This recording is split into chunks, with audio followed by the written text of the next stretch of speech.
Hello साथीहरू, आँपको सिजनमा खट्टी-मिठी अचार बनाउनु भने त कुरै आउँदैन। म चाहिँ मेरो आफ्नै तरिकाले बनाउन लागिरहेको छु। अहिले चाहिँ आँपलाई अलिअलि छिलेँ होइन। त्यसलाई चाहिँ म अब यो नुन लाउँछु। नुन लाएर चलाएर मजाले चलाएर छोपेर घाममा राखिदिन्छु एकछिन भन्दा पनि आज दिनभरि राखिदिन्छु। पोहोर मैले यसरी नै बनाएको थिएँ, एकदमै मिठो भएको थियो। मिठो लागेको मलाई चाहिँ होइन। यसबाट पनि फेरि बनाउनु लाग्दैछु, कस्तो हुन्छ म हजुरहरूलाई भन्छु। यो आँप चाहिँ मैले घाममा राखेको थिएँ, यस्तो भएको चाहिँ पानी निस्केको छ। मैले पानी तारेर अलिअलि घाममा अफ्र्याउँछु, हल्का मात्रै अफ्र्याउँछु। अनि त्यस पछाडि बनाउँछु। आँप चाहिँ उठेको भएको छ अफ्रेर बनाउँछु। यहाँ मैले हालेँ तोरीको तेल, मैले मेथी, मैले जिरा, मैले तेजपात, सुकेको खोर्सानी, मैले लगाएँ साग।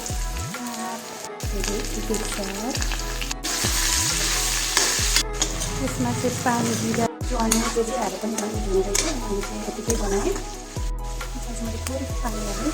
त्यो भएर सबै पछाडि चाहिँ त्यो लगाएको चिनी चाहिँ मैले खासै लगाइनँ, किनकि नुनै हालेको थिएँ।